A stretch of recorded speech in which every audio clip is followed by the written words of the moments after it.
what Belinda touched on is the essence of everything. Why I'm here today is that we need to give power back to the people, and the reason why, then I think we all share the common view that politics is heading in the wrong direction in this country. And I'm a big believer the reason why it is heading in, or it's going in the wrong direction, is because there is no longer any genuine accountability within political parties. Now, I agree with Linda on the false dichotomy between the left and right.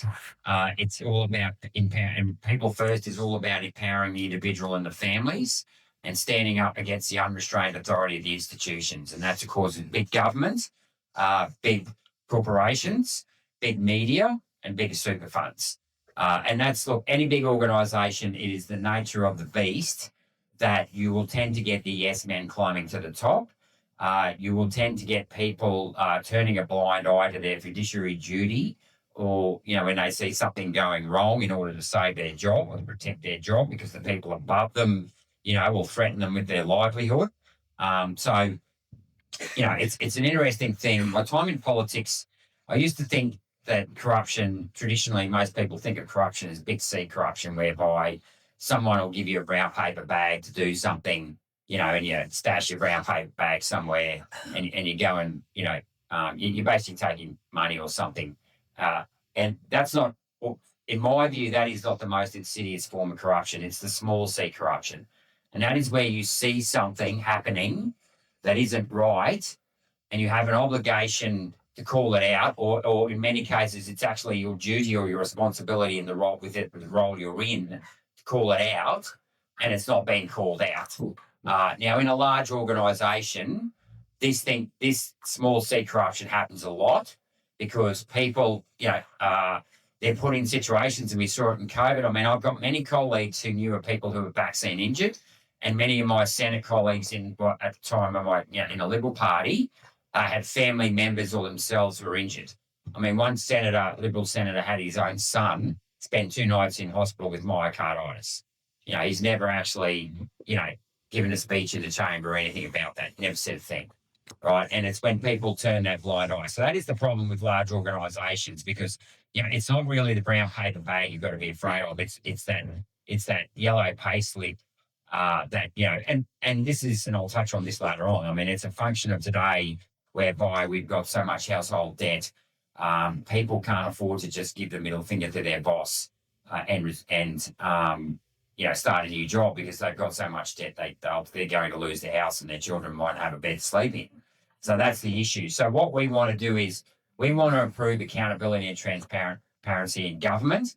But if we want to do that, we need to improve transparency and accountability within political parties. Now, the left has traditionally been, command and control, top down.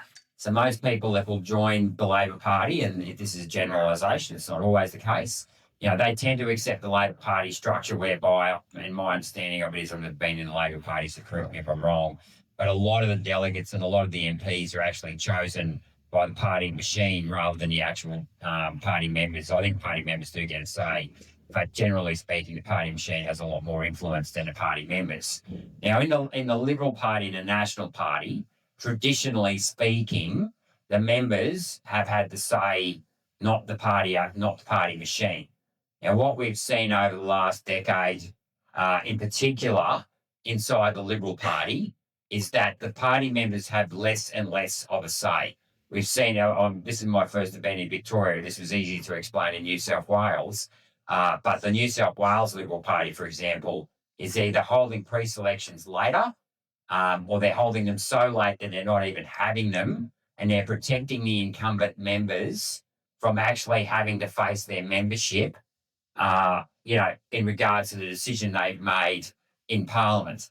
Now, the classic example of that was when Scott Morrison signed up to net zero in October 2021.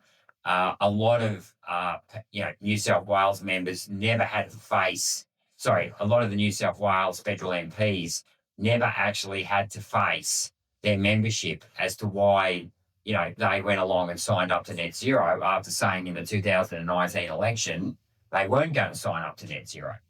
So that mechanism, that level of accountability is really, really important because up until a few election cycles ago, you generally had about 60 safe Labor seats. You might have about 60 safe coalition seats. That's clearly no longer the case, but it wasn't that long ago that you did have that many safe Liberal and National seats. And in the middle, of the remaining 150 seats, there's 30 say marginal. Those 30 marginal seats is what would decide the election on the day. But here's the thing: those other 120 seats out of the 150 seats, which is 80% of your representatives, they're not determined by the people out there on the day of the general election.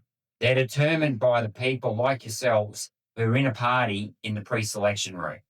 Okay, and that is very, very important because you people represent a section of the society. I dare say a lot of your values are very similar to mine. And that's why you're in a political party, because you generally join these parties because you share the same ideology or values. So if the party machine no longer stops listening to its members, then it stops listening to the public. It's then going to be taking its orders from somewhere else, which is the lobbyists who are funding. And many of these, it's a bit of a revolving door between the people who run these political parties. What happens is, university grounds are a big recruiting area for the major, political parties in general. So you always get a cohort every year of young LNP, young Labor, and a certain number of them will become staffers. But a lot of these staffers get involved in politics at a young age, hoping to become politicians. But many of them, by the time they get to 30 or 35, realise that actually they don't win that particular pre-selection, and they realise that their career in politics is all but over. So they either have to do one or two things. They have to go back into the private sector and try to start there, or they'll stay in the political system as either they'll get a job within the party, they'll continue to be a staffer, or they'll become a lobbyist, or they'll, get involved in that lobbying side of things. And often there's a revolving door between the lobbyists, that work for lobbying, organisations, and then the people that end up running political parties. So, I know people in the Victorian Party that I knew when I was in the Liberal Party in New South Wales. So, it's a bit of a revolving door. So, what we want to do at People First is actually empower you, the people, and give you a say in who you get to pre-select and becomes the candidate in the party. Because that's really, really important. That's what true democracy is about. And that is the major, I'll say there's a number of reasons why we need to have branches. That's the first reason, but it's a very, very important reason. Now, the second reason why it's really, really important to have branches is that ultimately, you can't run a party from top down. True democracy is meant to be from the people, by the people, for the people, right? You take 2 weeks ago, 5 weeks ago it is now, there was a big rally across Australia, and give or take 5 or 10,000 people. It's estimated about 200,000 people marched against mass immigration in Australia. Now, had those people, and I'm not saying don't do your rallies if you want to do your rallies, but you've got to not just talk the talk, you've also got to walk the walk. And if you're not in a political party, you're not on the playing field. So, a lot of people will sign petitions, they'll, do other things. That's all sitting in the stands spectating. If you're not in a political party, you're not on the playing field and you can't score tries. Okay, what we want to do is actually start scoring tries because, and I did a post on this yesterday. Estimate starts this week in Canberra, and it'll be the first time in 6 years I won't be going to estimates in Canberra.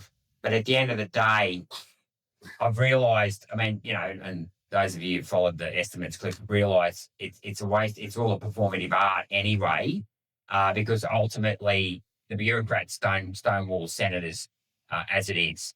So it's more important, in my view, to be building. I said this in a post yesterday. We've got to build the machine to beat the machine, and that is why political parties are very important. And the other way we can actually advertise. And I was just talking to someone before this meeting today about, in Queensland, for example, Clive Palmer still got 3.8% of the Senate vote, despite running the Trumpet of Patriots, which was different to UAP, was that he did an enormous amount of spending on billboards.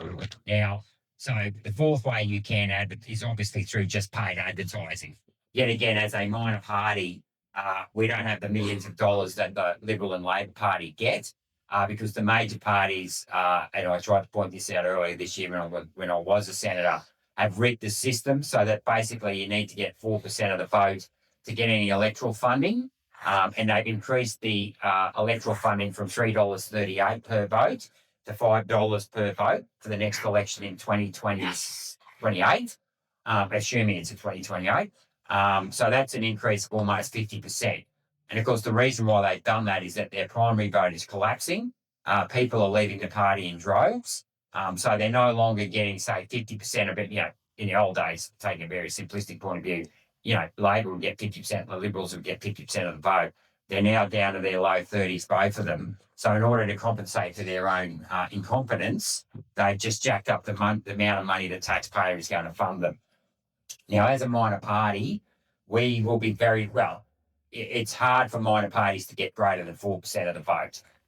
So the Liberals and the Labor Party can go out and spend. They know they're going to collect $30 or $40 million. So they can go out and spend $30 or $40 million in advertising, whereas a small party like us can't.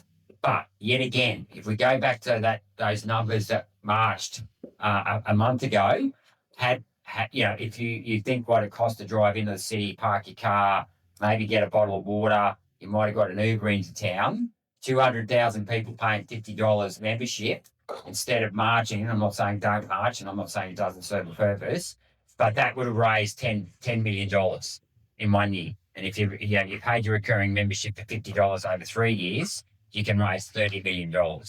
That's the power of organising all the people out there and getting them into a political, what I call a cohesive and active grassroots party. Because, these numbers are growing, by the way. At the moment, One Nation's polling 10 to 13%. Some of that will be minor parties, because Pauline was polling close to that before the election. She ended up with 6%, because when they do the polling, they'll ask for Liberal, Labor, Greens or One Nation. So One Nation have been added to the polling companies now. They used to just ask for 3 options. It would be, the coalition, i.e. the Liberals and the Nationals, Labor or Green. So One Nation's now been added to that. So that's why they're getting a bump in the polls as well. But the point is, and this much is true, is that disenfranchised number of voters with the major parties is increasing. So it's very, very important that we channel that energy into a cohesive group that can actually run a proper election campaign. Because if we just continue to fracture, and we'll talk about merging, I'm sure I'll get a question about merging, we can't continue to sort of be spreading all this energy all over the place. We need to actually bring people together at the local level, and give you a say. Some stuff we learned from last night is I didn't get where his COVID stance came from. Yeah, that was really interesting. Yeah, well, that's how he got sacked from Liberal, eh? Seems that way. Yeah. And he talked about the increased risk of myocarditis, and one of the Liberal Party members' son had it. Yeah. And he still never backed him. No, and it wasn't until Gerard Rennick said, right, I'm going to come out and talk about it. Yeah. And they said, oh, not for us, you're not. Yeah. And that just shows you, mate. They were covering it up. It was a cover-up. Of course it was. 100%. He wouldn't even back his own son. No. Whoever that was. Whoever it was. We don't know who it was. He never named him. Good on you guys. See ya. See ya.